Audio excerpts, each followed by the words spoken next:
யுதிஷ்டிரோ லப்த ராஜ்யோ திருஷ்ட்வா பௌத்ரம் குலம் தரம் பிராத்ருபீர் லோகபாலாபைர் முமுதே பழயாஸ்ரியா.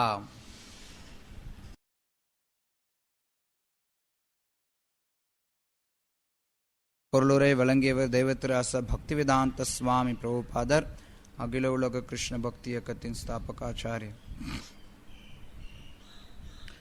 ராஜ்யத்தை கைப்பற்றிய பின் அவரது உயர்ந்த பரம்பரை வழக்கத்தை தொடரக்கூடிய தகுதியுள்ள ஒரு பேரனை கண்ட யுதிஷ்டிர மகாராஜன் அமைதியாக ஆட்சி புரிந்தார். மேலும் பொதுமக்களை நன்கு நிர்வகிக்கக்கூடியவர்களான அவரது இளைய சகோதரர்களின் ஒத்துழைப்புடன் அவர் அசாதாரணமான ஐஸ்வர்யத்தை அனுபவித்து வந்தார். பொருளுரை. யுதிஷ்டிர மகாராஜன், அர்ஜுனன் ஆகிய இருவரும் குருக்ஷேத்திர யுத்தத்தின் துவக்கத்திலிருந்து மகிழ்ச்சியற்றவர்களாகவே இருந்தனர். சொந்த உறவினர்களை போரில் கொல்ல அவர்கள் விரும்பவில்லை என்ற போதிலும் அதுவே பகவான் ஸ்ரீகிருஷ்ணரின் உன்னத விருப்பமாக இருந்தது என்பதால் கடமைக்காக அதை அவர்கள் செய்ய வேண்டியதாயிற்று. போருக்கு பின் அதில் நிகழ்ந்த பெரும் சேதத்தை குறித்து யுதிஷ்டிரர் வருந்தினார். பாண்டவர்களுக்கு பின் குருவம்சத்தை தொடர்வதற்கு அநேகமாக யாருமே இருக்கவில்லை. யுதிஷ்டிரரின் மருமகளான உத்தராவின் கர்ப்பத்தில் உள்ள குழந்தைதான் எஞ்சியுள்ள ஒரே நம்பிக்கையூட்டும் படியாக இருந்தது. அவரும் அஸ்வத்தாமனால் தாக்கப்பட்டார். ஆனால் பகவானின் கருணையினால் குழந்தை காப்பாற்றப்பட்டது. எனவே யுதிஷ்டிர மகாராஜன் மாயையும் தற்காலிகமானதுமான பௌதிக இன்பத்தில் பற்றற்றவராக இருந்த போதிலும் தொல்லைகள் அகன்று ராஜ்யத்தில் அமைதி ஏற்பட்ட பின் எஞ்சியுள்ள ஒரே குழந்தையான பரீட்சித்தை கண்டு அவர் திருப்தியடைந்து சுமை குறைந்தவராக எண்ணினார். ஒரு பக்தன்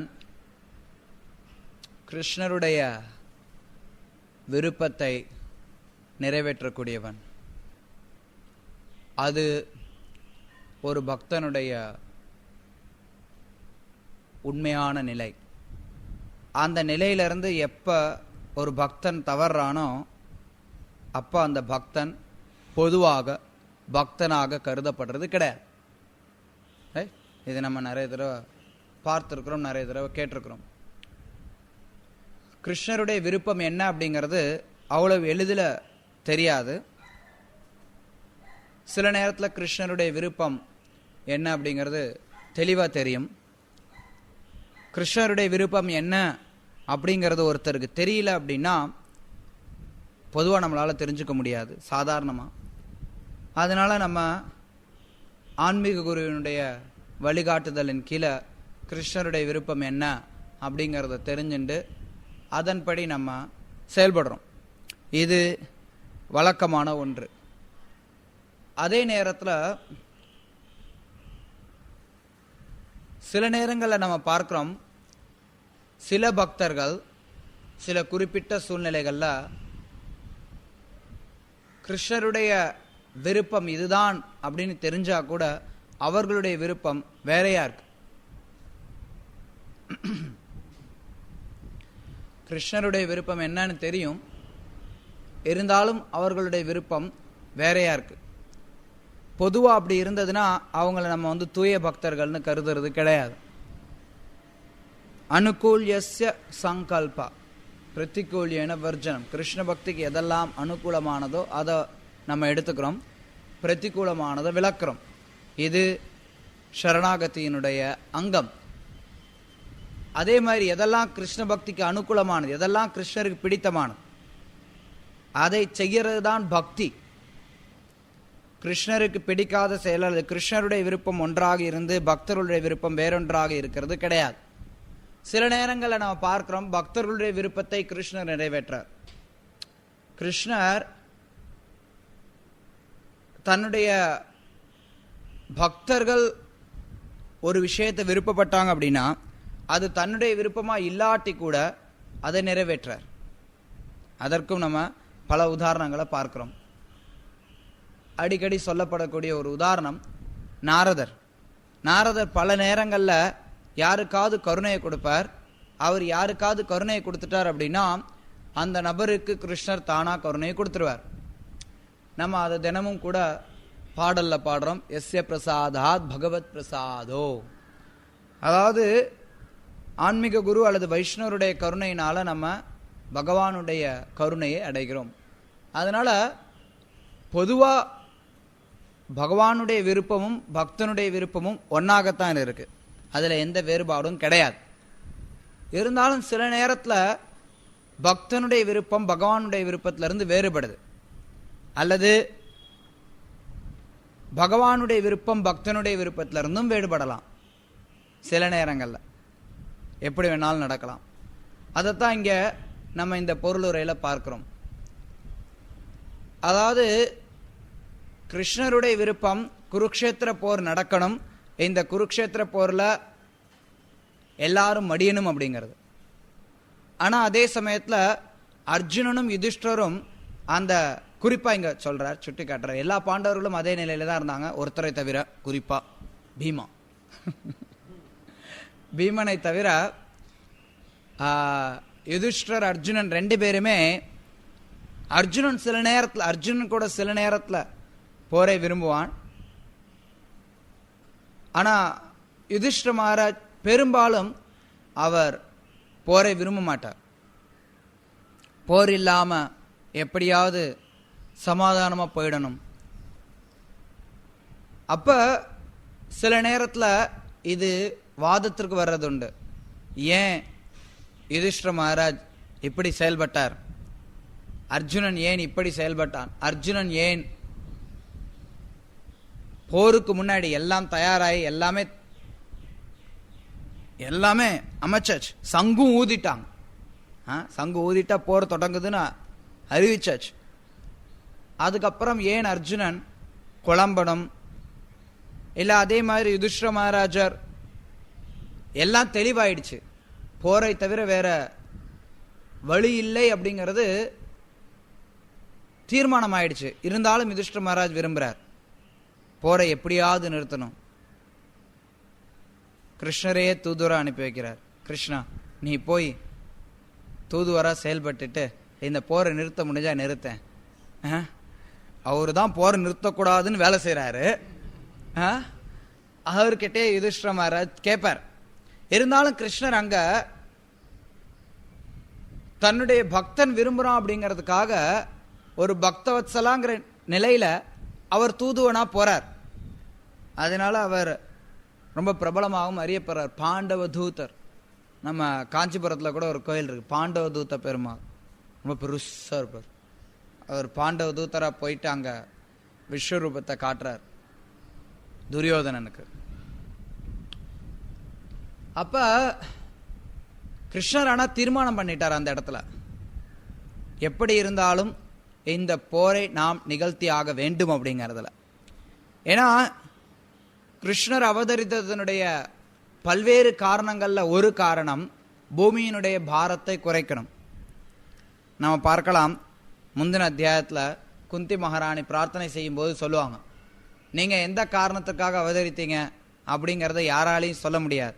சில பேர் நீங்க பூமியோட பாரத்தை குறைக்கிறதுக்காக அவதரிச்சீங்கன்னு சொல்றாங்க, சில பேர் பிரம்மாவினுடைய வேண்டுதலால வந்தீங்கன்னு சொல்றாங்க, சில பேர் இந்த காரணத்தினால வந்தாங்க அந்த காரணத்தினால வந்தாங்கன்னு சொல்லிட்டு அவங்க ஒரு பெரிய பட்டியலே கொடுக்குறாங்க. எப்படி ஒரு சூழ்நிலை இருந்தாலும் இறுதியில கிருஷ்ணர் தன்னுடைய சொந்த விருப்பத்தின் பேர்ல தான் வரார், மற்றது எதுவுமே அவருக்கு காரணமா அமையறது இல்லை. கிருஷ்ணர் அதை சொல்றார் கீதையில, ஜோபிசன் அவ்விய ஆத்மா ஜோபிசன் அவ்விய ஆத்மா பூதானாம் ஈஸ்வரோபிசம் பிரகிருதிம் ஸ்வாம் அவஷ்டாபிய சம்பவாம் யாத்மமாயா. அவர் சொல்றார், என்னுடைய சொந்த விருப்பத்தின் பேர்ல நான் தோன்றுகிறேன், நான் பிறப்பற்றவன், இருந்தாலும் நான் பிறக்கின்றேன் என்னுடைய சொந்த விருப்பத்தின் பேர்ல. அதுக்கு என்ன காரணம்? அவருடைய சொந்த விருப்பம் தான் காரணம், வேற காரணம் எதுவும் இருக்க முடியாது, வேற காரணம் எதுவும் சாத்தியமல்ல. கிருஷ்ணர் தொடர்ந்து அவதரித்துக் கொண்டே இருக்கார், இங்க இல்லை அப்படின்னா எங்கேயாவது ஒரு இடத்துல அவதரித்துக் கொண்டே இருக்கார். அவருக்கு பகவத்கீதையில அவர் 3 குறிக்கோளை சொல்றார் அவருடைய அவதாரத்துக்கு. ஆனா அந்த 3 குறிக்கோள்கள் அது ஒரு புறம் இருந்தாலும் அதுக்கு முன்னாடியே, அதாவது ஏன் நான் தோன்றேன் அப்படிங்கிறதுக்கு 3 குறிக்கோள் சொல்றேன். தர்மத்தை நிலைநாட்டணும், அதர்மத்தை அழிக்கணும், பக்தர்களை பாதுகாக்கணும், துஷ்டர்களை அழிக்கணும் அப்படின்லாம் சொல்ற. அதுக்கு முன்னாடியே சொல்லிடுறார் இது எல்லாமே என்னுடைய விருப்பத்தின் பேர்ல தாங்கிறது. அது மூலமா அவர் தெளிவுபடுத்துகிறார், அவர் நினைச்சா அவர் வருவார், இல்லைனா இல்லை. அந்த காரியத்துக்கே கூட, தர்மத்தை நிலைநாட்டுறதுக்கே கூட கிருஷ்ணர் தான் வரணும் அப்படிங்கிற அவசியம் எதுவும் கிடையாது. இல்லை துஷ்டர்களை அழிக்கிறதுக்கோ பக்தர்களை பாதுகாக்கிறதுக்கோ அவர் வரணும் அப்படிங்கிற அவசியம் கிடையாது. ஏன்னா பக்தர்கள் எப்பவுமே பாதுகாப்பின் கீழே இருக்கிறாங்க. பகவான் கிருஷ்ணர் அவருடைய லோகத்துல இருந்தே இங்கேயும் காப்பாற்ற முடியும். அண்டாந்தரஸ்தம் பரமானு சயாந்தரஸ்தம், அவர் ஒரு அண்டத்துக்குள்ளாரே இருக்கிறார், எல்லா இந்த உலகத்துல இருக்கக்கூடிய எல்லா அணுவிலையும் இருக்கிறார். அதனால அவர் இந்த உலகத்துக்குள்ளார வந்துதான், அவர் தனிப்பட்ட முறையில் அவதரித்துதான் யாரையும் காப்பாற்றணும் அப்படிங்கிறது கிடையாது. அதே மாதிரி யாரையும் அழிக்கிறதுக்கும் அவர் தனிப்பட்ட முறையில் வரணும் அப்படிங்கிற அவசியமும் கிடையாது. ஏன்னா அவருடைய விருப்பத்தின் பேர்லயே எல்லாமே நிகழ்ந்தது. கிருஷ்ணருடைய பல்வேறு சக்திகள்ல ஒன்று இச்சா சக்தி. அவருடைய இச்சா சக்தியின் மூலமா அவருடைய கிரியா சக்தி தானா செயல்படுது. அவர் விருப்பப்பட்டா போதும் அவருடைய இந்த உலகமானது படைக்கப்படுது. கிருஷ்ணர் சொல்றார் பகவத்கீதையில, மயா தக்ஷேன பிரகிருதி சூயத்தேச்ச சராச்சரம் ஹேத்துனானேன கௌந்தேயா ஜெகத் விபரிவர்த்ததே. மயா அக்ஷேன பிரகிருதி, நான் பிரகிருத்தியை பார்க்கறதின் மூலமா, அக்ஷ அப்படின்னா கண், என்னுடைய கண் பார்வை பிரகிருத்தியில படுறதின் மூலமா எல்லாமே படைக்கப்படுது. அப்ப அதுதான் அவருடைய விருப்ப சக்தி. அவர் விரும்புறார், எல்லாமே நிகழ்ந்தேரு. பகவான் சத்திய சங்கல்பானும் அழைக்கப்படுறார். அவர் என்ன சங்கல்பம், அவருடைய விருப்பம் என்னவோ அது சத்தியமாயிடும். அவர் விரும்பினாலே போதும், அது நிகழ்ந்தேறும். அவருடைய ஒவ்வொரு மூச்சு காற்றிலும் எத்தனையோ பிரபஞ்சங்கள் படைக்கப்பட்டு அத்தனை பிரபஞ்சங்களும் அவர் மூச்சு காற்றை உள்ளிழுக்கும் போது அழிக்கப்படுது. அப்படி இருக்கிற பட்சத்தில் யாராவது ஒருத்தர் அசுரர்களை அழிக்கிறதுக்காக அவர் வர்றது அப்படிங்கிறது அவசியம் இல்லாத ஒன்று. அசுரர்கள் எல்லாம் அவருக்கு முன்னாடி ஒன்றுமே இல்லாதவர். பூமியினுடைய பாரத்தை குறைக்கணும் அப்படின்னா கூட அதற்கு கூட அவர் அவதரிக்கணுங்கிற அவசியம் கிடையாது. சில பிரபுபா சொல்வார், சில நேரங்கள்ல உலகத்துல நிறைய பாவம் இருக்கிறதுனால பூமியினுடைய பாரத்தை குறைக்கிறதுக்காக கிருஷ்ணர் நிறைய போர்களை ஏற்படுத்துறார். முதல் உலக போர், 2ஆம் உலக போர், இதை பற்றி பிரபுபாதர் கருத்து சொல்லும்போது சொன்னார், உலகத்துல நிறைய பாவிகள் இருக்கிறதுனால அவங்களுடைய பாரத்தை குறைக்கிறதுக்காக கிருஷ்ணர் அது மாதிரி ஏற்பாடு பண்றார். அது மட்டும் இல்லாம எத்தனையோ வியாதிகளையும் கிருஷ்ணர் கொடுக்கிறார். திடீர்னு ஏதேதோ செயல்களையும் நிகழ்த்துறார். அவர் நினைச்சா எப்படி வேணாலும் இந்த உலகத்தினுடைய பூமியினுடைய பாரத்தை குறைக்க முடியும். இன்னொரு பக்கம் பார்த்தோம் அப்படின்னா, பூமி கிருஷ்ணருடைய துணைவி. ஸ்ரீதேவி பூதேவி 2 பேருமே கிருஷ்ணருடைய விஷ்ணுவினுடைய துணைவியர்கள். அதனால பூமியால எவ்வளவு பாரத்தை வேணாலும் தாங்க முடியும். கிருஷ்ணர் எப்படி சக்தி கொண்டவராக இருக்கிறாரோ அதே மாதிரி அவருடைய துணைவியர்களுக்கும் சக்தி இருக்கு. அவங்க தங்களுடைய சக்தியினால, பூதேவியினால எவ்வளவு பாரத்தை வேண்டுமானாலும் தாங்க முடியும். பாரம் ஒரு பொருட்டே அல்ல. ஆனா மக்கள் எப்படி இருக்கிறாங்கிறது தான் ஒரு பொருட்டு. மக்கள் பாவிகளாக இருக்கிறனால தான் பூமாதேவி வருத்தப்பட்டு போய் கேட்குறாங்க, இவங்கெல்லாம் பாரத்தெல்லாம் குறைக்கணும் அப்படின்னு சொல்லி. பிரம்மா கிட்ட போறாங்க. அப்புறம் பிரம்மாவோட சேர்ந்து எல்லா தேவர்களும் பார்க்கடலுக்கு போய் பார்க்கடலோட கரையில இருந்து விஷ்ணுவுக்கு பிரார்த்தனை செய்து கிருஷ்ணரை வரவழைக்கிறாங்க. அப்படி கிருஷ்ணர் அவதரிக்கிறார். அதனால அவருடைய குறிக்கோள்ல ஒன்று பூமியினுடைய பாரத்தை குறைக்கிறது, பூமியில் இருக்கக்கூடிய அசுர ராஜாக்கள் எல்லாரையும் குறைக்கிறது.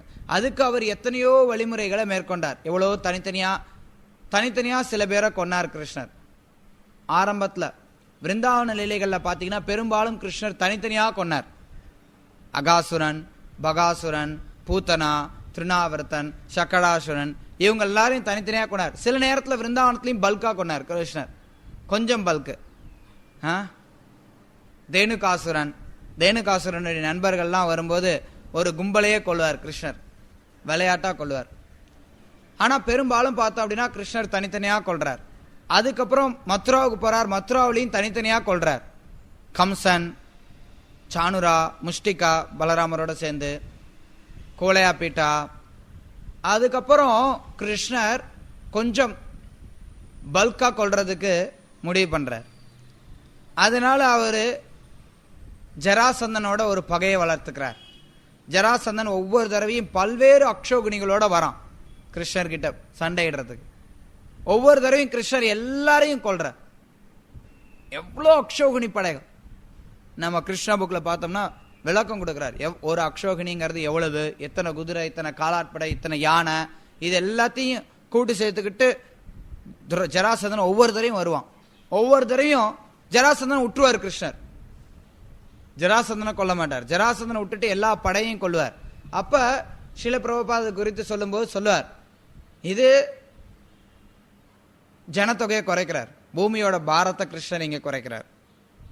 அதே மாதிரி காலயவனன் படையெடுத்து வரும்போதும் கிருஷ்ணர் பூமியினுடைய பாரத்தை குறைப்பார். இப்படி கொஞ்சம் கொஞ்சம் பல்க்லையும் கிருஷ்ணர் குறைப்பார். ஆனா எல்லாத்துக்கும் மேல பெரிய பல்கா அவரு உலகத்தில் இருக்கக்கூடிய எல்லா மாவீரர்களையும் கொண்டு வந்து, எல்லா சத்திரியர்களையும் கொண்டு வந்து அவங்கள ஒழிக்கணும் அப்படிங்கிறதுக்கு குருக்ஷேத்திர யுத்தத்தை ஒரு களமாக அவர் அமைக்கிறார். அதே நேரத்தில் கிருஷ்ணர் தன்னுடைய பக்தர்களுக்கு அந்த பெருமையை எடுத்துக்கணும்னு பிரியப்படுறார். குருக்ஷேத்திர யுத்தத்தில் அந்த அசுரர்கள் எல்லாவரையும் கொல்றதுக்கான ஒரு நற்பெயரை தன்னுடைய பக்தர்கள் பெறணும் அப்படின்னு சொல்லி கிருஷ்ணன் முடிவு பண்றார். அதனால அர்ஜுனன், பீமன், யுதிஷ்டர், நகுலர், சகாதேவன் இவங்க எல்லாரையும் அந்த போர்ல ஈடுபடுத்துறாரு. இல்லைன்னா கிருஷ்ணரே அவங்கள கொண்டிருக்கலாம். குருக்ஷேத்திர யுத்தத்திற்கு முன்னாடி, சில வருடங்களுக்கு முன்னாடியே கிருஷ்ணர் தான் ஆயுதம்லாம் ஏந்த மாட்டேங்கிறத முடிவு பண்ணிடுறார். அவர் தண்டவக்கரனை கொல்றார். சிசுபாலனை கொண்டுட்டு அதுக்கப்புறம் தண்டவக்கரனை கொல்றார். தண்டவக்கரனை கொல்றதுக்காக அவர் மறுபடியும் மதுராவுக்கு வரார். அப்படி மதுராவுக்கு வந்துட்டு அதுக்கப்புறம் அங்கிருந்து விருந்தாவனத்துக்கு போய் விருந்தாவன கோபியர்களோட மறுபடியும் அவர் இணைஞ்சதுக்கு அப்புறம் அவர் ஆயுதம் ஏந்துறது கிடையாது. இருந்தாலும் தன்னுடைய பக்தர்களின் மூலமா இந்த குருக்ஷேத்திர படையில இருந்த எல்லா மாவீரர்களையும் கொல்லணுங்கிறத அவர் திட்டமிட்டுட்டார். அவருடைய திட்டம் என்றைக்கு மாறப்போறது கிடையாது. அங்க அதே சமயத்துல பக்தர்களான, இங்க குறிப்பா ஸ்ரீல பிரபுபா சுட்டி காட்டுற யுதிஷ்டரும் அர்ஜுனனும் இந்த போர் வேண்டாம் அப்படின்னு சொல்லி நினைக்கிறாங்க. அவங்க நமக்காக கிருஷ்ணர் ஏன் இப்படி செய்யணும்? பக்தர்களான யுதிஷ்டனுக்கும் அர்ஜுனனுக்கும் நல்லா தெரியும் கிருஷ்ணருடைய கருணையினாலதான் நமக்கு எல்லாமே சாத்தியம் அப்படிங்கிறது. நம்ம இந்த போரை வெல்ல முடிஞ்சது அப்படின்னா அதற்கு நிச்சயமா கிருஷ்ணருடைய கருணை தான் காரணமாக அமையும். வேற எந்த காரணமும் இருக்க முடியாது. நம்ம பார்க்கிறோம், குருக்ஷேத்திர போர் ஆரம்பிக்கிறதுக்கு முன்னாடியே கிருஷ்ணர் சொல்லிடுவார், நான் ஆயுதம் ஏந்த மாட்டேன் அப்படின்னு சொல்லிடுவார். அதே சமயத்துல என்னுடைய படைகளை சிலருக்கு கொடுக்குறேன், நான் ஒரு பக்கம் வர்றேன் அப்படின்னப்ப அர்ஜுனன் கிருஷ்ணர் நீங்கள் தான் எனக்கு வேணும் அப்படின்னு சொல்லி எடுத்துக்கிறான். அதெல்லாம் பகவத்கீதையினுடைய ஆரம்பத்திலையும் பார்க்குறோம். நம்ம கிருஷ்ணர் அவங்க புறத்தில் இருக்கிறனால அவங்களுக்கு தான் வெற்றி கிடைக்கும் அப்படிங்கிறது. அதே இது பகவத்கீதையினுடைய கடைசியிலையும் வருது. எத்திர யோகேஸ்வர கிருஷ்ணா தத்திர பார்த்த தனுர்தர தத்திர ஸ்ரீ விஜயோர் பூத்தி. ஸோ விஜயா, அந்த இடத்துல வெற்றிங்கிறது நிச்சயமா உண்டுங்கிறது நமக்கு தெரியுது. ஸோ அப்போ அர்ஜுனனுக்கும் அது தெரியும், கிருஷ்ணன் நம்ம பக்கம் இருக்கிறனால நம்ம பக்கம் வெற்றி உண்டுன்னு. ஆனால் அதே சமயத்தில் பக்தன் என்றைக்கும் தனக்காக கிருஷ்ணரை உபயோகிக்க மாட்டான். ஏன்னா இங்க மேலோட்டமா பார்க்கும்போது கிருஷ்ணர் ஏன் குருக்ஷேத்திர போர்க்களத்துல எல்லாரையும் கொல்லணும் அப்படின்னா தன்னுடைய பக்தர்கள் அரசாளணும், தன்னுடைய பக்தர்களுக்கு நீதி கிடைக்கணும், தன்னுடைய பக்தர்களுக்கு துன்பம் இழைத்தவர்கள், தன்னுடைய பக்தர்களை கொல்ல நினைத்தவர்கள் அவர்களை கொல்லணுங்கிறது கிருஷ்ணருடைய முடிவு. அந்த முடிவு அவர் தீவிரமா இருக்கார். அதே சமயத்துல நமக்காக கிருஷ்ணர் ஏன் இந்த காரியத்தை செய்யணும், நமக்காக ஏன் இத்தனை கோடி மக்கள் கொல்லப்பட வேண்டும் அப்படிங்கறதுல பக்தர்கள் விரும்புறதில்லை. குருக்ஷேத்திர போர்க்களத்தில் மரணம் அடைந்தவர்களுடைய எண்ணிக்கை 64 கோடின்னு சொல்லப்படுது. 64 கோடி மக்கள் குருக்ஷேத்திர போர்க்களத்தில் மரணம் அடைகிறாங்க. ஸோ அப்படி அத்தனை கோடி மக்களை கொன்று நான் ஆட்சி செய்யணுமா அப்படிங்கறதுல யுதிஷ்ட மகாராஜுக்கு பல்வேறு வருத்தம் இருந்தது. போருக்கு அப்புறம் கூட அவருக்கு வருத்தம். எனக்காக தானே இவ்வளவு பேர் செத்துருக்காங்க, எனக்காகத்தானே கிருஷ்ணர் இவ்வளவு பேரை இவ்வளவு பேரை சாகடிச்சிருக்கிறார். கிருஷ்ணர் தான் சாகடிச்சார். ஆனா தனக்காக கிருஷ்ணர் செயல்படுறார் நினைக்கும் போது அது பக்தர்களால அந்த ஒரு எண்ணத்தை அவர்களால ஏற்றுக்கொள்ள முடியல. அதனால அவங்க தயங்குறாங்க. அர்ஜுனன் கூட தயங்குறான். அதனால அதே சமயத்துல கிருஷ்ணர் சொல்ல, இல்ல இல்ல, நான் ஏற்கனவே திட்டமிட்டுட்டேன் இவங்களெல்லாம் கொல்றதுக்கு. அதனால நீ நிமித்த மாத்திரம் பவா, நீ ஒரு காரணமா மட்டும் அமையவாயாக. அதாவது காரணங்கள்ல நிமித்த காரணம், உபாதான காரணம் வருது. நிமித்த காரணம் அப்படின்னா உடனடி காரணம், உபாதான காரணம்னா வெளியில இறுதி காரணம். அப்ப மேலோட்டமா பார்க்கறதுக்கு அர்ஜுனன் பீமன் ரெண்டு பேரும் குறிப்பா இவங்க காரணமா தோன்றாங்க. ஆனா அதே சமயத்துல உண்மையில கிருஷ்ணர் தான் எல்லாவற்றுக்கும் காரணமா இருக்கிறார். சில நேரங்கள்ல மக்களால் இது புரிஞ்சுக்கவே முடியாது. பக்தி தொண்டுல இல்ல கிருஷ்ணர் யார் அப்படிங்கறத ஒருத்தன் புரிஞ்சுக்கலன்னா அப்ப அவங்களால மகாபாரத்தை புரிஞ்சுக்க முடியாது, இல்ல அவங்களால பகவத்கீதையும் புரிஞ்சுக்க முடியாது. சில நேரங்கள்ல கிருஷ்ணர் செயல்படுறது விசித்திரமானதாக இருக்கலாம். நம்ம பார்க்கிறோம் பக்தர்களுக்கும் அபக்தர்களுக்கும் இருக்கக்கூடிய வேற்றுமை என்னன்னா, பக்தர்கள் சில நேரங்கள்ல கிருஷ்ணருடைய விருப்பத்திற்கு, அதாவது தங்களுக்காக கிருஷ்ணர் ஏதாவது செய்யறார் அப்படின்னு தெரிஞ்சதுன்னா கிருஷ்ணர் பக்தர்கள் அதை வேண்டான்னு சொல்லி கிருஷ்ணர்கிட்ட சொல்லுவாங்க. ஆனா அதே சமயத்துல கிருஷ்ணர் நீ இதை செஞ்சுதான் ஆகணும் அப்படின்னு சொன்னார்னா உடனே பக்தர்கள் ஒப்புக்கொள்வாங்க. ஆனா அபக்தர்கள் அப்படி செய்ய மாட்டாங்க. நம்ம பார்க்கிறோம், யுதிஷ்டிர மகாராஜ் கிட்ட கிருஷ்ணர் சொல்றார், போர்ல அஸ்வத்தாமன் மடிந்து விட்டான் அப்படின்னு சொல்லி நீ சொல்லணுங்கிறார். அந்த நேரத்தில் அவர் கொஞ்சம் தயங்குறார். அதுக்கப்புறம் ஏதோ ஒரு ஏற்பாடு செஞ்சு அவங்க அஸ்வத்தாமன் இறந்து போயிட்டான் அப்படிங்கறத அவர் தெரிவிக்க செய்யறார். எப்படியோ ஏதோ விதத்துல சொல்ல வைக்கிறார். சோ ஏதோ ஒரு விதத்துல யுதிஷ்டிர மகாராஜ் அதுக்கு ஒத்துக்கிறார். கிருஷ்ணர் சொல்றார், யுதிஷ்டிர மகாராஜ் செய்யறார், அவருக்கு விருப்பம் இல்லாட்டி கூட. இருந்தாலும் அது நல்ல நிலை கிடையாது. கிருஷ்ணர் சொல்லும் போது அதுக்காக ஏதாவது ஒரு அட்ஜஸ்ட்மெண்ட் வேணும்னு நினைக்கிறது நல்லதில்லை. அதனாலதான் யுதிஷ்டிர மகாராஜோட தேர் மேலேயே பறந்துட்டு இருந்தது, நிலத்துல இறங்குச்சு அப்படின்னு சொல்லப்படுது. அதே சமயத்துல நம்ம அர்ஜுனன் பார்க்கிறோம், கிருஷ்ணர் ஏதாவது சொன்னார்னா தட்டாம அப்படியே செஞ்சிடும். ஆரம்பத்துல அவன் தயங்கினான், அதே சமயத்துல பகவத்கீதையை கேட்டதுக்கு அப்புறம் தட்டாம செய்வான். கிருஷ்ணர் பல நேரங்கள்ல அர்ஜுனன் கிட்ட சில காரியங்கள் சொல்லுவான். ஒரு தடவை அர்ஜுனன் அவனுடைய காண்டிபத்தை யுதிஷ்டிர மகாராஜ் ஏளனமா பேசிட்டார் அப்படிங்கறதுனால யுதிஷ்டிர மகாராஜ் தண்டிக்கணும் அப்படிங்கிற ஒரு எண்ணம் அவருக்கு வரும். அதாவது என்ன பண்றது, யுதிஷ்டிர மகாராஜை தண்டிச்சாகணுமே அப்படிங்கிற ஒரு சிக்கல் வரும். அந்த சிக்கல் அப்ப கிருஷ்ணர் கொடுப்பார் அறிவுரை, அந்த அறிவுரை ஏற்று செயல்படுவான், எந்த ஒரு விதத்திலையும் மாற்று கருத்து இல்லாம. அதே மாதிரி கர்ணனை நீ கொல்லும்பாரு, சரின்னு சொல்லிட்டு கொன்னுடுவான். பீஷ்மனை நீ அம்பேயும்பார், சரின்னு சொல்லி வருத்தம் இருந்தா கூட கிருஷ்ணர் சொல்றார் அர்ஜுனன் அதை நிறைவேற்றி விடுவான். ஆனா அதே சமயத்துல பார்க்கிறோம் அபக்தர்களால் அது முடியாது. கிருஷ்ணருடைய விருப்பம் இது, கிருஷ்ணரே நேரடியா இது செய்யு, இப்படி பண்ணு, இது உனக்கு நல்லது, இது என்னுடைய விருப்பம், ஆஹா செய்ய மாட்டாங்க.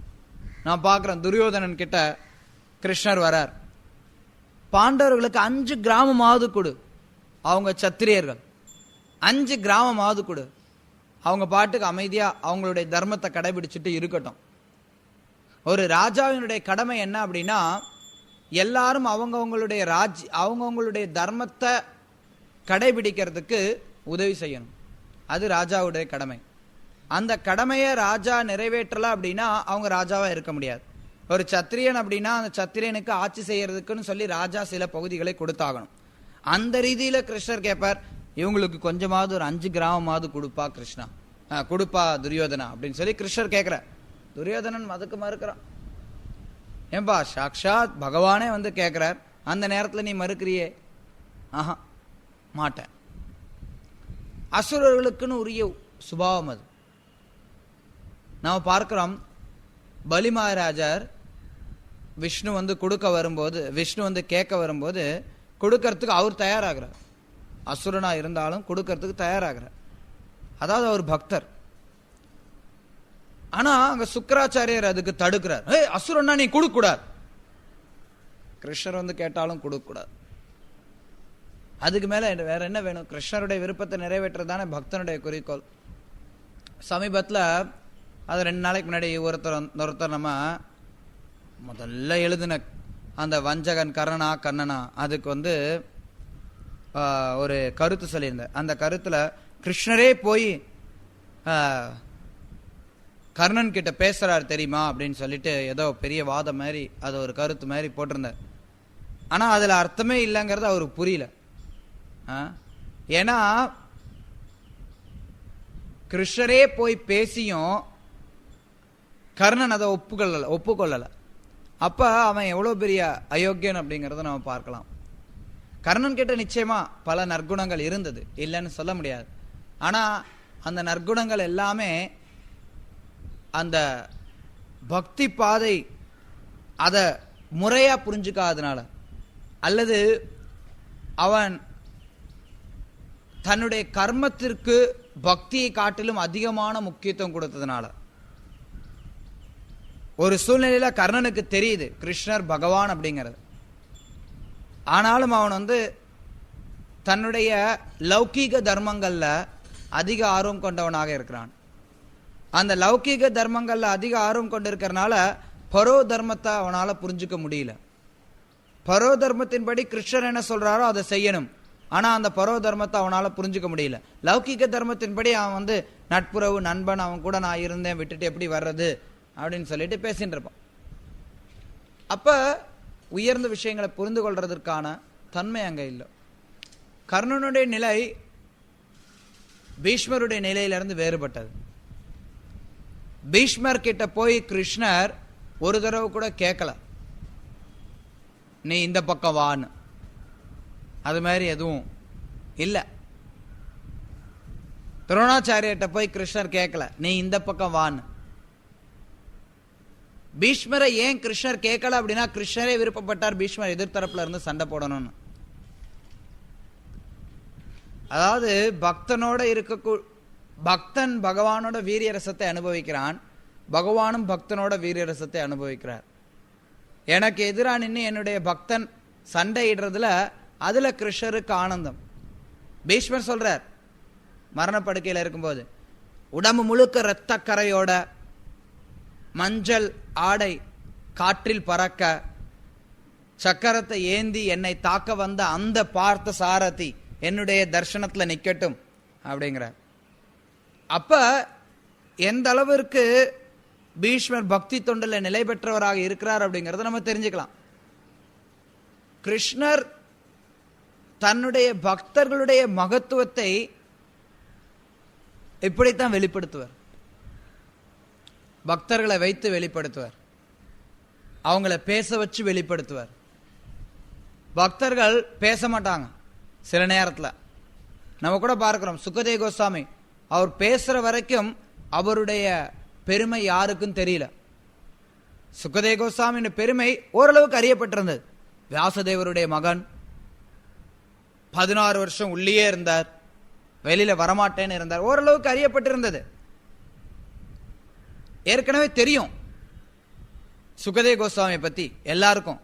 அதனாலதான் நம்ம பார்க்கிறோம், பரீட்சித் மகாராஜ் கங்கை கரையில் அமர்ந்து இருக்கிறப்ப அங்க எல்லா சாதுக்களும் இருக்கிறாங்க, எல்லா வியாசதேவரும் இருக்கிறாரு அங்க. இருந்தாலும் சுகதேவ கோஸ்வாமி வரும்போது எல்லாரும் எந்திரிச்சு நிற்கிறாங்க. ஏன்னா எல்லாருக்கும் அவருடைய உயர்ந்த ஸ்தானம் தெரிஞ்சிருக்கு.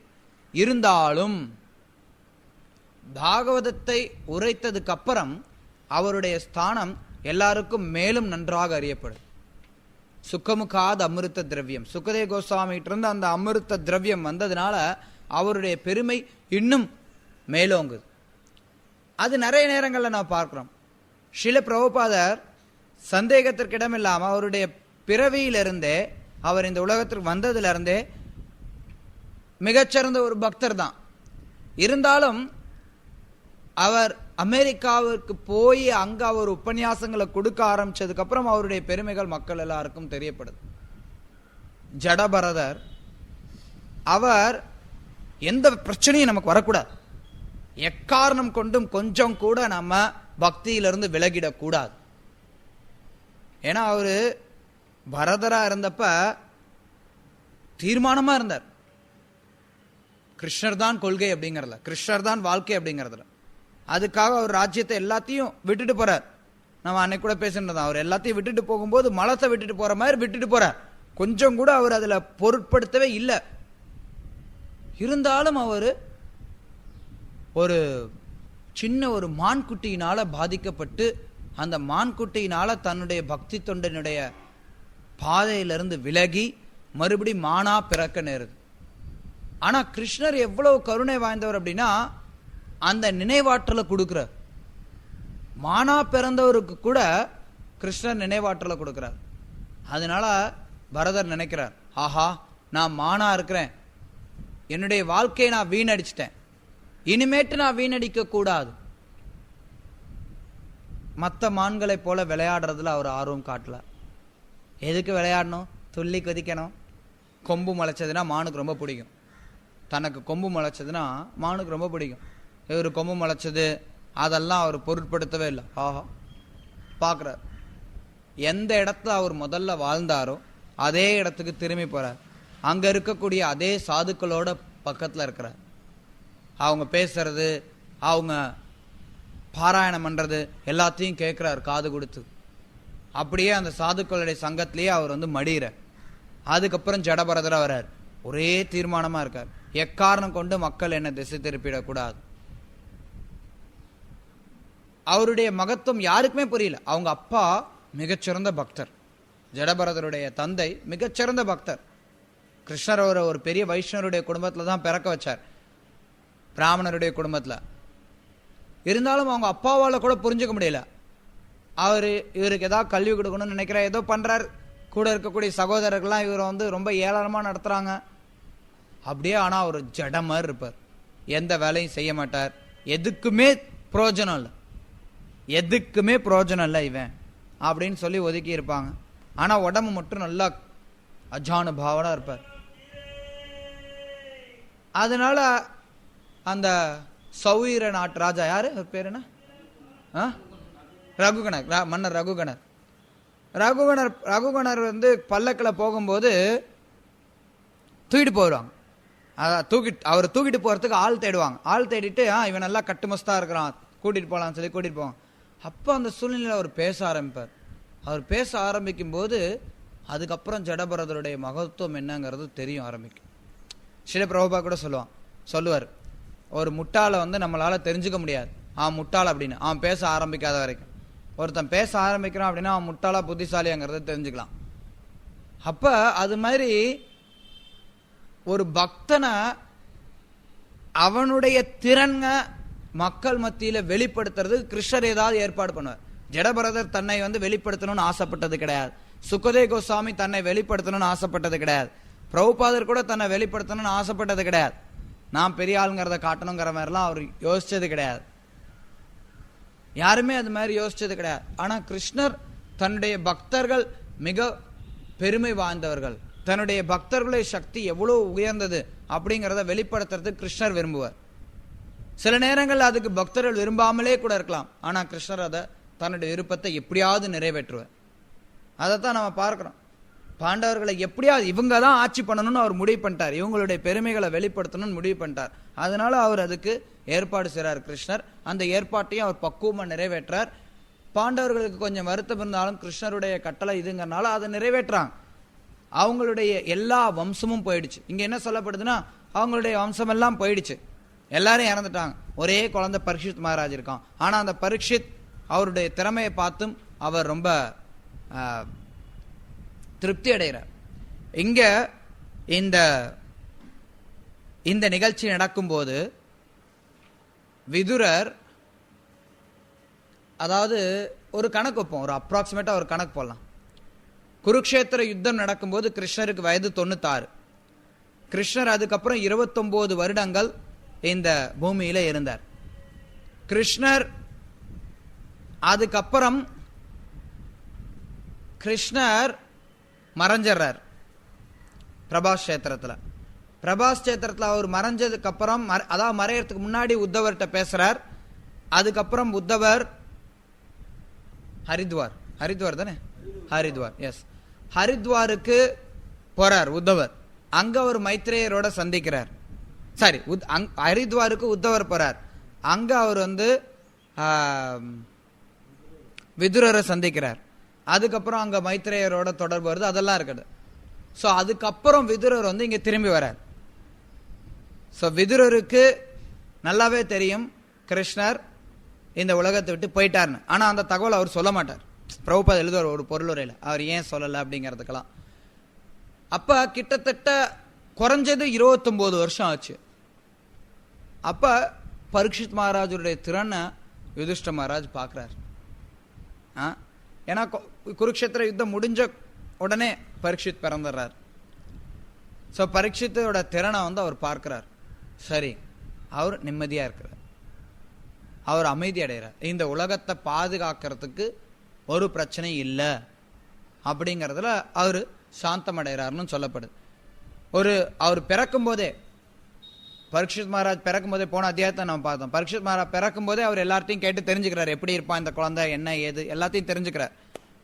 அதே சமயத்துல நடைமுறையிலையும் பார்க்கிறார் பரீட்சித்துடைய திறனை. அது மட்டும் இல்லாம தன்னுடைய சகோதரர்கள் எல்லாரும் மிகச்சிறந்த ஆட்சியாளர்கள், ஒவ்வொருத்தரும் நல்ல திறமைசாலிகள் பல்வேறு வழிகள்ல. அதனால அவர்களுடைய உதவியோட அவரு மக்களுடைய சுபிக்ஷத்துக்காக எந்த ஒரு பிரச்சனையும் இல்லாம ஆட்சி செய்கிறார். உலக மொத்தத்துக்கும் ராஜாவாக, உலக மொத்தத்துக்கும் அவர் ராஜாவா இருக்கார். எல்லா விதத்திலையும் அவர் தன்னுடைய பிரஜைகள் எல்லாரையும் பாதுகாத்து சிறப்பா ஆட்சி பண்றார். கிருஷ்ணருடைய ஸ்மரணையில எப்பவுமே இருக்கிறார். இந்த தருணத்துல கூடிய விரைவில் அவரும் கிளம்பிடுவார். அதாவது என்ன சொல்லப்படுதுன்னா, 35 வருடங்கள் ஆட்சி பண்ணதா சொல்லப்படுது. யுதிஷ்டர் சம்திங் அரௌண்ட் 35 or 33, 32, 35, 33 வருடங்களோ அவங்க ஆட்சி பண்ணாங்க. ஸோ ஏறக்குறைய ஒரு சராசரி ஆட்சி பொறுப்பை எடுக்கக்கூடிய நிலையில அடுத்து ஒருத்தர் தயாரா இருக்கிறதுனால அவர் கிளம்புறதுக்கு அவரும் தயாராவார். ஹரே கிருஷ்ணா. ஏதாவது கேள்விகள் இருந்தா கேட்கலாம். கிருஷ்ணரோட யுதிஷ்டர் மூத்தவர். ஆமா ஆமா, திரேதா யுகத்துல எல்லாம் 1000 வருஷம் ஆட்சி காலம் ஆச்சு. துவாபர யுகத்துல 1000 வருடம் ஆயுள் காலம். கடைசியில குறைஞ்சுட்டே வருமாங்கிறது தெரியல, இருக்கலாம். யுதிஷ்ட மகாராஜன் கிருஷ்ணரோட வயசுல மூத்தவர். ஆன்மீக ஞானத்தை கொடுக்கக்கூடிய சம்பிரதாயங்கள் இருக்கு. ராஜ ரிஷிகள் இன்றைக்கு இல்ல. ஓகே, ஆமா இல்ல. ஆன்மீக ஞானம் பரம்பரை மூலமா வருது. கௌடி சம்பிரதாயம் மட்டும் கிடையாது, எல்லா சம்பிரதாயத்திலையும் வருது. அரசாட்சி முறைகள் வர்றதில்ல அப்படிங்கிற மாதிரி நீங்க கேள்வி கேட்குறீங்க. தப்பு. அரசாட்சி முறையும் வருது. சில பிரபுபாதருடைய பாகவதம் முதல் காண்டத்துல நிறைய அறிவுரைகள் இருக்கு, எப்படி ஒரு ராஜா ஆட்சி பண்ணணும் அப்படிங்கிறதுக்கு. சில பிரபுபாதர் ஒரு ஆச்சாரியர், அதே சமயத்துல ஒரு சமுதாயத்தினுடைய சந்நியாசி பிராமணர் அப்படிங்கிற ஸ்தானத்துல இருந்து சத்திரியர்களுக்கு வழி கொடுக்கிறார். பிரபுபாதர் பல நேரங்கள்ல அதற்கான முயற்சிகளையும் ஈடுபட்டார். பிரபுபாத் காந்திக்கு கடிதம் எழுதினார், நீங்க அரசியலை விட்டு வெளியில வந்துட்டு பகவத்கீதையை கத்துக்கிட்டு அது மூலமா மக்களுக்கு வழிகாட்டுங்க அப்படின்னு சொல்லி. சில நேரங்கள்ல அரசியல்ல இருக்கிறவங்களே கூட நம்ம பக்தி தொண்டில் கொண்டு ராஜநீதியின் அடிப்படையில ஆட்சி பண்றதுக்கு முயற்சி எடுக்கலாம்.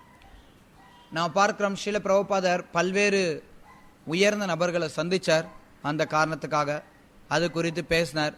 குறிப்பா ஃபிஜி தீவில் போனப்ப அங்க இருந்த ஜனாதிபதியோ பிரதம மந்திரியோ அவரை சந்தித்து அவர்கிட்ட பேசி அவரும் கிருஷ்ண பக்தியை எடுத்துக்கிற மாதிரி ஒரு சூழ்நிலையில் இருந்தது. அப்போ பிரபுபாதர் கிருஷ்ண பக்தியின் அடிப்படையிலான முதல் அரசாங்கம் ஃபிஜியில் ஆரம்பமாக இருக்கு அப்படின்னு சொல்லி சொன்னார். அதுக்கப்புறம் அது பிரபுபாதர் எதிர்பார்த்த மாதிரி நடக்கலை. அதே சமயத்தில் நம்ம பார்க்குறோம் எல்லா ஆச்சாரியும் அதை செஞ்சுருக்காங்க. சில பக்தி சான்சர் தாக்கூர் கூட பார்த்தோம்னா ஆங்கிலேய அரசாங்கத்தில் இருக்கவங்களை கூட கவர்னர் எல்லாம் கூப்பிட்டு அவங்களுக்கும் பக்தியை பற்றி சொல்லி அவங்களையும் பக்தி தொண்டில் கொண்டு வர்றதுக்கான முயற்சிகளில் ஈடுபடுவார். அதே ஸ்ரீல பிரபுபாதர் செஞ்சார். அதனால வழிகாட்டுதல் அப்படிங்கிறது ஆச்சாரியர்கள்கிட்ட இருக்கு. தகுதி வாய்ந்த சத்திரியர்கள் அப்படிங்கிறவங்க தான் இல்லை. அதுக்கு கொஞ்சம் காலமாகலாம். ஸ்ரீல பிரபுபாதனால தான் வர்ணாசிரம தர்மத்தை கொண்டு வரணும்னு நினைச்சார். வர்ணாசிரம தர்மத்தினுடைய ஒரு பகுதி மன்னராட்சி. பிரபுபாதர் நிறைய தடவை மன்னராட்சியை பெருமையாக சொல்லியிருக்கிறார். இந்த பேரளவிலான மக்களாட்சி மக்களை சூறையாடுறதுக்காக. மக்களாட்சிங்கிறது பேரில் தான் மக்களாட்சி, ஆனால் மக்களை ஆட்சி பண்ணுறாங்க எல்லாம் குண்டர்களுடைய ஆட்சி. எந்த அரசாங்கம் வந்தாலும் குண்டர்களுடைய அரசாங்கம் தான். ஒன்று மற்றதோட கொஞ்சம் பரவாயில்ல நஞ்சம் பரவாயில்லன்னு வேணா போகலாம். ஆக மொத்தம் பக்தன் ஆட்சி பண்ணணும். ஸ்ரீல பிரபுபாதர் சொல்ல, என்றைக்கு ஒரு உச்சநீதிமன்றத்தினுடைய நீதிபதி வைஷ்ணவ திலகம் அணிஞ்சு செயல்படுறானோ அன்னைக்கு நம்மளுடைய இயக்கம் வெற்றிகரமானதா சொல்லுவார். அதே மாதிரி அமெரிக்காவினுடைய ஜனாதிபதி இஸ்கான் பக்தன் ஆகணும், பக்தன் அந்த பொறுப்பை எடுத்துக்கணும்னு சொல்லுவார். ஸோ அது ஸ்ரீல பிரபுபாதர் விருப்பம். அது நிறைவேறதுக்கான சாத்தியக்கூறுகள் தெரியாமல் இருக்கலாம். எப்படி நிறைவேற்றப்படும் தெரியல, அதுக்கான சாத்தியக்கூறு இருக்கிற மாதிரி தெரியல. ஆனால் நம்ம பார்க்கலாம், ஆச்சாரியர்களுடைய விருப்பம் கிருஷ்ணர் நிறைவேற்றுவார். எப்படி நிறைவேற்றுவார்ங்கிறது நமக்கு தெரியாது. எப்படியாவது நிறைவேற்றுவார், யாரையாவது வச்சு நிறைவேற்றுவார். ஸ்ரீல பிரபுபாதர் அமெரிக்காவுக்கு போய் கிருஷ்ண பக்தி இயக்கத்தை பிரச்சாரம் பண்ணணும் அப்படிங்கிறப்ப அது நிறைவேறும்னு யாரும் கனவுல கூட நினைச்சு பார்க்கல. ஆனா கிருஷ்ணர் எப்படியோ நிறைவேற்றினார். டோல் டோல் ராம் டோல் டோல் டோல் டோல். ஸ்ரீல பிரபுபாதருடைய ஆன்மீக சகோதரர் இருக்காரு, சம்திங் டோலராம் டோலராம் சம்மன் பேர் ஞாபகம் வரல. அவர் ஸ்ரீல பிரபுபாதரோட இருந்திருக்கிறார். ஒரு தடவை அவங்கெல்லாம் பேசிட்டு இருந்தாங்க. பக்தி சான்சர் தாக்கூர் நம்மளுடைய குரு மகாராஜ் அவர் கிருஷ்ண பக்தியை மேற்கத்திய நாடுகளில் பிரச்சாரம் பண்ணணும்னு நினைச்சார். ஆனால் அதுக்கான சாத்தியக்கூறுகளே ஒன்றுமே தெரியலையே அப்படின்னு சொல்லி அவங்க எல்லாரும் பேசிட்டு இருந்தாங்க. அப்போ அபயச்சரண அரவிந்த தாஸ் அவர் சொன்னார், பிரபுபாதருடைய விருப்பம், அதாவது பக்தி சான்சர் தாக்கூர் அவருடைய விருப்பம் நிச்சயமா நிறைவேறும். கிருஷ்ணர் அதை நிறைவேற்றி வைப்பார். அவரை அந்த விருப்பத்தை பக்தி சான்சர் தாக்கூரோட, அதாவது நம்ம குரு மகாராஜோட ஒரு சீரிய சிஷ்யன் நிறைவேற்றுவான். ஆனா நீங்க யாரும் அதை செய்ய போறது இல்லைன்னாரு. புரியல யாருக்கும் என்ன சொன்னாருங்கிறது. பிரபுபாதர் செஞ்சார். ஸோ கிருஷ்ணர் அனுப்பி வச்சார். பக்தி சான்சர் தாக்கூர் விருப்பப்பட்டார், அதுக்கு கிருஷ்ணர் அனுப்பி வச்சார் பிரபுபாதரை. பிரபுபாதர் விருப்பப்பட்டிருக்கார், அதுக்கு கிருஷ்ணர் யாரையாவது அனுப்பி வைப்பார். சில தலைமுறைகள் கூட ஆகலாம், கிருஷ்ணர் கண்டிப்பா அனுப்பி வைப்பார். அந்த மாதிரி ஆட்சி முறை பரம்பரை எங்க போச்சு? பாகவதம் படிங்க, 9வது காண்டம், அதுல ஒரு லிஸ்ட் வரும். அதுக்கப்புறம் 12வது காண்டத்துல படிங்க, இன்னொரு லிஸ்ட் வரும். அதுல தெரியும் எங்க போச்சுங்கிறது. 12வது காண்டத்துல முடிவு என்னங்கிறது தெரியும். 9வது காண்டத்துல பரம்பரை விளக்கம் வந்துட்டே இருக்கும் வரிசையா. அதுக்கப்புறம் 12வது காண்டத்துல முழுசா வரும். எப்படி அது முடிஞ்சு போகுது, யாரோட முடியுது, இந்த வம்சம் இதோட முடியுது, அந்த வம்சம் அதோட முடியுதுன்னு வரும். அதுலேயும் சொல்லப்பட்டிருக்கும். கடைசியில மறுபடியும் சத்தியயுகம் வரும்போது இந்த வம்சத்தோட இருக்கிறவங்க மறுபடியும் ஆரம்பிப்பாங்க. இருக்கு. எனிவே அதெல்லாம் பாகவதம் 12வது காண்டத்தில் இருக்கு அந்த தகவல்கள். ஆமாம், சிரஞ்சீவினா என்ன? அஸ்வத்தாமன் சிரஞ்சீவின்னு சொல்ல போகிறான். அஸ்வத்தாமன் மட்டும் இல்லை, நிறைய பேர் சிரஞ்சீவின்னு சொல்ல போகிறான். அஸ்வத்தாமன், ஹனுமான், வியாசர் எப்போவுமே இருப்பாங்க இந்த உலகம் அழியிற வரைக்கும். அவங்க பக்தர்களாக இருக்கணும்னு அவசியம் கிடையாதாங்கிறது சொல்ல முடியாது. ஆனால் அஸ்வத்தாமன் ஒரு பக்தன் அல்ல அப்படின்னு நம்ம சொல்லிட முடியாது. அஸ்வத்தாமனுடைய நிலை, அஸ்வத்தாமன் ஒரு குற்றவாளி கிடையாது, ஒரு பெரிய குற்றவாளி அப்படின்னு நம்ம அஸ்வத்தாமனை சொல்ல முடியாது. அதாவது நம்ம பார்த்தோம்னா தெரியும், பிரபுபாதர் அஸ்வத்தாமனை பற்றி நிறைய எழுதுறார். அஸ்வத்தாமனுடைய சுபாவத்தை பற்றி அந்தந்த பொருளுரைகள். அஸ்வத்தாமனுக்கு ஒரு மயக்கம், அதான் அவன் தன்னுடைய உண்மையான நிலையிலிருந்து விலகிறான். ஸோ அது தற்காலிகமான ஒரு வீழ்ச்சி. அதுக்கப்புறம் கிருஷ்ணருடைய அறிவுரையின் பேர்லாம் அவன் உண்மையை உணர்ந்து கொள்றான். அஸ்வத்தாமன் மிகச்சிறந்த பக்தன் அப்படின்னு சொல்லப்படுறதும் கிடையாது. அதே சமயத்தில் அஸ்வத்தாமனை யாரும் ஒரு அசுரராகவும் சொல்றது கிடையாது. தன்னுடைய தந்தை நீதிக்கு புறம்பாக கொல்லப்பட்டார் அப்படிங்கிற ஒரு வெறி, அந்த காரணத்தினால அஸ்வத்தாமன் தகாத காரியங்களில் ஈடுபடுறான். அதுக்கப்புறம் அவன் தன்னுடைய தவறையும் உணர்றான். அஸ்வத்தாமன் நிலை என்ன, அடுத்து அவன் என்ன, சில விஷயங்கள் சொல்லப்படுது அஸ்வத்தாமன் பற்றி இன்னும் ஆழமா மாத்வ சம்பிரதாயத்தில். அஸ்வத்தாமன் அடுத்ததாக இந்திரனோ வியாசரோ சம்திங் அஸ்வத்தாமனுடைய நிலை அடுத்த கல்பத்தில் அது மாதிரி ஏதோ சொல்கிறான். வியாசரா வியாசர் சம்திங் மாதவ சம்பிரதாயத்தில் சொல்லியிருக்காங்க. அதனால் அஸ்வத்தாமனுடைய நிலையை நம்ம ரொம்ப தரம் தாழ்ந்ததாக கருத முடியாது. அப்படி ரொம்ப தரம் தாழ்ந்த நிலையா இருந்ததுன்னா கிருஷ்ணர் அஸ்வத்தாமனை கொல்றதுக்கு அனுமதிச்சிருப்பார். கிருஷ்ணர் அஸ்வத்தாமனை கொல்றதுக்கு அனுமதிக்கல. கிருஷ்ணர் அஸ்வத்தாமனை மன்னிக்கிறார். பாண்டவர்களுடைய 5 மகன்களையும் கொல்றான், திருஷ்டத்யும்னையும் கொல்றான், எல்லாமே தூங்கிட்டு இருக்கும்போது கொல்றான். அது மட்டும் இல்லாமல் வயிற்றுக்குள்ளார இருக்கக்கூடிய ஒரே சிசுவை கொல்றதுக்காக பிரம்மாஸ்திரத்தை ஏவுறான். நிச்சயமா அஸ்வத்தாமனுடைய செயல் எங்கேயும் பாராட்டப்படுறது கிடையாது. அதே சமயத்தில் அதற்காக அவன் பெரிய அளவில் கண்டிக்கப்படுறதும் கிடையாது.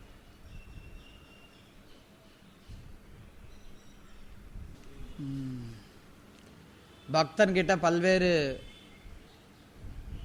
கெட்ட குணங்கள் இருக்கு. உதாரணம் காமம், கோபம், லோபம், மதம், மோகம், ஆச்சரியம். இதில் ஒரு கரெக்ஷன், பக்தன் கிட்ட எந்த கெட்ட குணங்களும் இருக்க முடியாது. பக்தியை பயிற்சி பண்ணுறவங்க கிட்ட பக்தன் கிட்ட குற்றங்கள் இருக்க முடியாது. பக்தியை பயிற்சி பண்ணக்கூடிய நிலையில் இருக்கிறவங்க கிட்ட சில அனர்த்தங்கள் இருக்கிறத நம்ம பார்க்குறோம். சில பேர் அந்த அனர்த்தங்களில் காமத்தை கூட வெற்றி கொண்டவர்களாக இருக்கலாம். அதே சமயத்தில் பதவி போன்ற விஷயங்களில் மயங்குறாங்களே ஏன்? இதுக்கு பல விதத்தில் பதில் கொடுக்கலாம். ஒன்று என்ன அப்படின்னா, காமத்தை வெற்றி கொண்டவர்கள்னு நம்ம எப்படி சொல்கிறோம்? நான் காவி ட்ரெஸ் போட்டேன் அதனால எனக்கு காமத்தை வெற்றி கொண்டவன் ஆகிடுமா என்ன? கிடையாது. இல்லை கோயிலில் முழு நேரமாக சேர்ந்துட்டாங்க, ஷேவ் பண்ணி குடிமை சிக்கா வச்சுட்டாங்க, அதனால அவங்க காமத்தை வெற்றி கொண்டவர்கள் ஆகிடுமா என்ன? கிடையாது. காமமானது பல்வேறு வடிவங்களில் வெளிப்படுது. அதனுடைய ஒரு வடிவம் என்ன அப்படின்னா, நம்ம மற்றவர்களால் அங்கீகரிக்கப்படணும் அப்படிங்கிற ஒரு ஆசை, பதவி அப்படிங்கிற ஒரு எண்ணம். அதனால அது அதுவும் அதனுடைய ஒரு பாகமாக சொல்லப்படுது சாஸ்திரங்கள்ல. இன்னொரு பக்கம் பார்த்தோம் அப்படின்னா இன்னும் கொஞ்சம் அதையே வேற ஒரு கோணத்துல இருந்து பார்த்தோம்னா, ரொம்ப ஸ்தூலமா எடுத்து பார்த்தோம் அப்படின்னா, ஆச்சாரியர்கள் சொல்றாங்க சில நேரங்கள்ல ஸ்தூல புலனுகர்ச்சியை ஒருத்தரால கைவிட்டு விடலாம், சூக்ஷ்ம புலனுகர்ச்சியை கைவிட முடியாது, கஷ்டமாக இருக்கலாம் அப்படின்னு. அதன் அடிப்படையில் ஸ்தூல புலனுகர்ச்சியை கைவிட்டுறாங்க, சூக்ஷ்ம புலனுகர்ச்சிகளில் ஈடுபடுறாங்க. அது நம்ம எல்லாருக்கும் இருக்கிறதையும் நம்ம பார்க்கிறோம். காமத்தை ஒருத்தர் வெற்றி கொள்றதுனால மட்டுமே ஒருத்தர் வந்து பக்தராயிடுறது கிடையாது.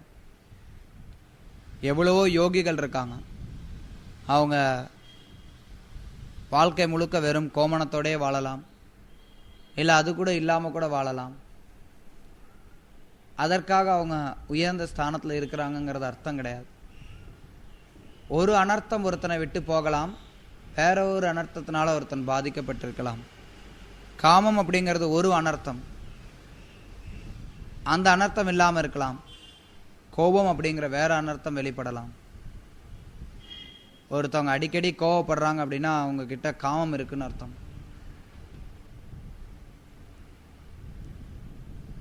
காமத்தினுடைய வெளிப்பாடு கோபம்.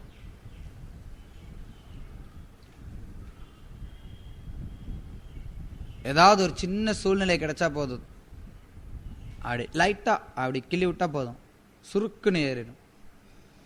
என்ன பேசுறோம், ஏது பேசுறோம், ஒரு வைஷ்ணவராச்சே நம்ம இத்தகைய வார்த்தைகள்லாம் நம்ம உபயோகிக்கலாமா அப்படிங்கிறதெல்லாம் கூட யோசிக்க மாட்டாங்க.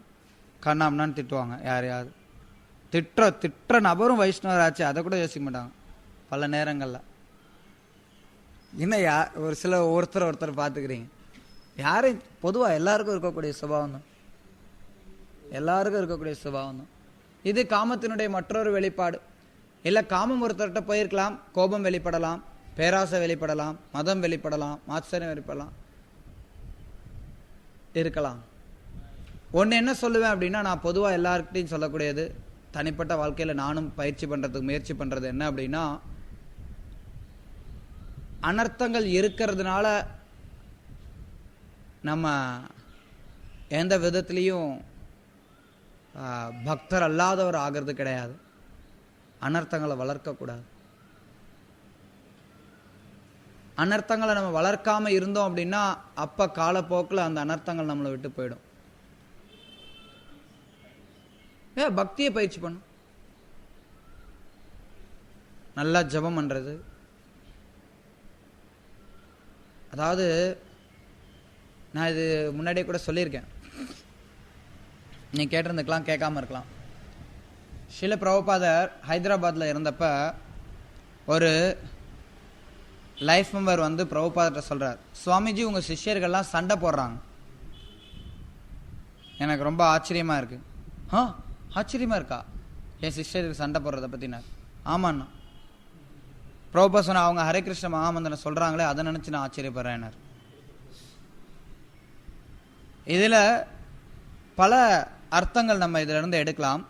இப்ப பேசின விஷயத்துக்கு சம்பந்தமா ஒரு அர்த்தம் என்ன அப்படின்னா, சண்டை போடுறது அப்படிங்கிற அனர்த்தம் அவங்க கிட்ட இருந்தா கூட அவங்க ஜபம் பண்றாங்களே அப்படிங்கிறதுனால பிரபுபாத வந்து அனுமதிக்கிறார். ஏன்னா காலப்போக்கில் அவங்க அனர்த்தங்கள்ல இருந்து விடுபடுவாங்க. அதனால தான் நான் அடிக்கடி சொல்றது உண்டு பக்தர்கள்ட்ட, நம்மளால முடிஞ்ச வரைக்கும் கூடிய மட்டும் நல்லா நம்மளுடைய சாதனை நம்ம பயிற்சி பண்ணுவோம். அப்போ மித்ததெல்லாம் வந்து ஒரு பெரிய விஷயம் கிடையாது. பல்வேறு அனர்த்தங்கள் இருக்கலாம், அதை வளர்த்து கொள்ளாமல் பார்த்துக்கணும். அது ரொம்ப ரொம்ப முக்கியம். பர்டிகுலராக நீ சொன்ன மாதிரி இந்த சூக்ஷ்ம விஷயங்கள் வளர்த்து கொள்ளாமல் பார்த்துக்கணும். அது ரொம்ப கஷ்டம். ஆனால் அதுவும் மாயையினுடைய வலைகளில் ஒன்று. தனம், ஜனம், சுந்தரி, அடுத்து கவிதா. ரைட்? இதுதான் வந்து லெவல், இந்த லெவலில் தான் மாயா வந்து அட்டாக் பண்ணுது. பெரும்பாலும் எல்லாம் தனம் ஜனத்திலே விழுந்துருவாங்க. ரைட், சொந்தக்காரங்க வேணும், எல்லாம் சொந்தத்தோடு இருக்கணும், செல்வத்தோடு இருக்கணும், காசு பணம் சம்பாதிக்கணும், இதுலேயே இருந்துருவாங்க. அதுக்கு மீறி ஒருத்தர் வந்து கிருஷ்ணன் நோக்கி வரான் அப்படின்னா அப்போ சுந்தரி வந்து அப்படி டமுக்குன்னு பிடிச்சிக்கும். அதே மாரி ஒருத்தவங்க வராங்க அப்படின்னு தெரிஞ்சுன்னா அப்போ கவிதா வந்து டமுக்குன்னு பிடிச்சிக்கும். புகழ், பெருமைகள். அப்போ கஷ்டம், ரொம்ப கவனமாக இருக்கும். ஆசைகள் வரலாம், நான் நிறைய தடவை சொல்லியிருக்கேன் இந்த விஷயம். ஆசைகள் வரலாம், ஆனால் அதை நம்ம வளர்க்கக்கூடாது. கிருஷ்ணஸ்வராகீதையில் அபூரியமானம் அச்சல பிரதிஷ்டம் சமுத்திரமேத்த பிரவிஷந்தி சர்வே.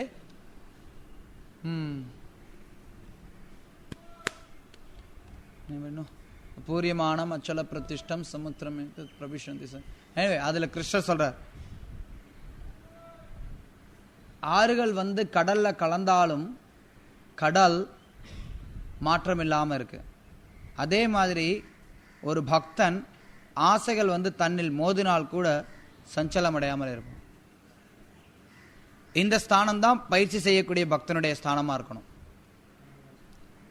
அதாவது பக்குவப்பட்ட நிலையில ஆசைகள் நம்மளை நோக்கி வரவே வராது. பயிற்சி பண்ணக்கூடிய நிலையில ஆசைகள் நம்மளை நோக்கி வரும், அதனால நம்ம சஞ்சலம் அடையக்கூடாது. தத்துவ ரீதியாக புரிஞ்சுக்கிட்டாலும் அதில் ஒன்றும் நம்ம மயங்கிறதுக்கு ஒன்றும் கிடையாது. நவீன காலத்தில் எல்லாமே வந்து செல்ஃப் ப்ரொமோஷனுங்கிறது ரொம்ப ஜாஸ்தி இருக்குது. அதனால பக்தர்களும் இதில் வந்து நிறைய மாட்டிக்கிறாங்க. அதுவும் புதுசு புதுசாக இந்த ஃபேஸ்புக்கெலாம் வந்துருச்சு. நான் வந்து ஆர்த்தி பண்ணேன் அப்படின்னா அதை ஒரு ஃபோட்டோவில் போட்டு ஃபேஸ்புக்கில் போட்டுறது. ஏய் ஹரிபோல் ஜாய், நீ ஆர்த்தி பண்ணிட்டியா அப்படின்னு ஒரு 4 பக்தர்கள் வந்து போட்டுருவாங்க. நான் வந்து ஏனோ ஏதோ இன்னைக்கு தான் சாப்பிட்டேன், ஓ நல்லா சாப்பிட்டியே நீனு, நான் அழகா இருக்கிறேனா, நீ ரொம்ப அழகா இருக்கிற. அப்பெல்லாம் அதாவது நம்ம வந்து விட்டு விலகணும்னு நினைக்கிறோம். இது வந்து அதெல்லாம் வந்து அதிகரிக்கிறதுக்குன்னே நவீன காலத்தில் நிறைய வசதிகள்லாம் இருக்கு. அதனால கவனமாக இருக்கணும்.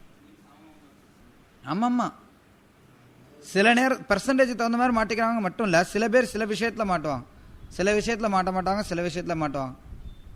அதனால இந்த விஷயத்தில் சிக்கிறவங்க வந்து கீழ்நிலையில் இருக்கவங்க, அந்த விஷயத்தில் சிக்கினவங்க மேல்நிலையில் இருக்கவங்க அப்படின்னு சொல்ல முடியாது நம்ம. அதாவது மாயா நிறைய ஆயுதம் வச்சிருக்கு.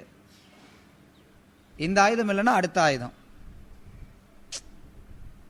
அதனால வந்து சில பேர் இந்த ஆயுதத்தினால விழலாம், சில பேர் அந்த ஆயுதத்தினால விழலாம். அதனால எல்லாமே வந்து ஈக்குவல் கிரடேஷன் தான். அதே சமயத்தில் கிருஷ்ணரை நம்ம பிடிச்சிக்கணும். அப்போ நம்ம வந்து பாதுகாப்பாக போகலாம். சில நேரத்தில் நம்ம தற்காலிகமாக வீழ்ச்சி அடைஞ்சா கூட கிருஷ்ண பக்தர்கள் நம்மளை சரி பண்ணுவாங்க. அதனால நம்ம பக்தருடைய சங்கத்தில் இருக்கணும். பக்தருடைய சங்கத்தை விட்டுட்டு நம்ம எந்த அளவுக்கு விலகி போகிறோமோ அந்த அளவுக்கு நமக்கு அறிவுரை சொல்கிறதுக்கு ஆள் இருக்க மாட்டாங்க. அறிவுரை சொல்கிறதுக்கு,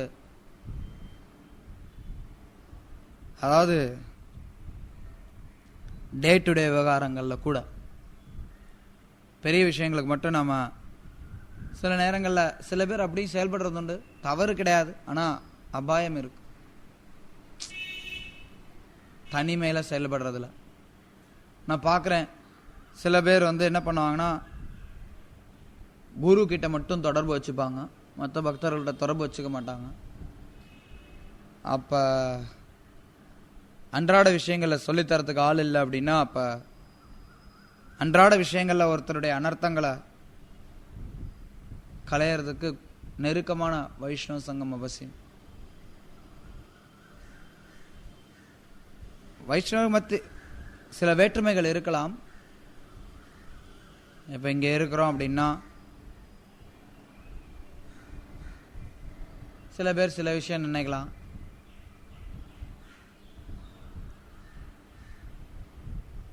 உதாரணத்துக்கு நான் இருக்கிறேன்னா இங்கே நம்ம இருக்கிறோம், யாராவது ஒரு பக்தர் என் மேலே சில ஏதாவது குறைகளை பார்க்கலாம், இல்லை வேறு யாராவது பக்தர்கள் மேலே நான் ஏதாவது சில குறைகளை பார்க்கலாம்.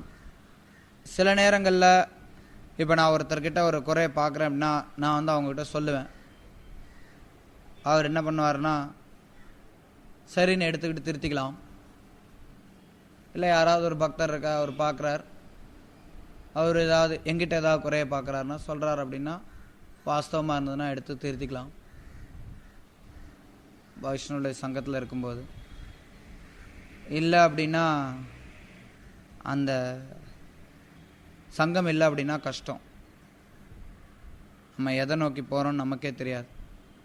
பக்தி செடிக்கு தண்ணி ஊற்றுறோம்னு நினச்சிட்டு கலைக்கு தண்ணி ஊற்றின்னு இருப்போம். हरे कृष्ण. श्रीमद् भागवतम की जय, श्रील प्रभुपाद की जय, एकादशी महोत्सव की जय.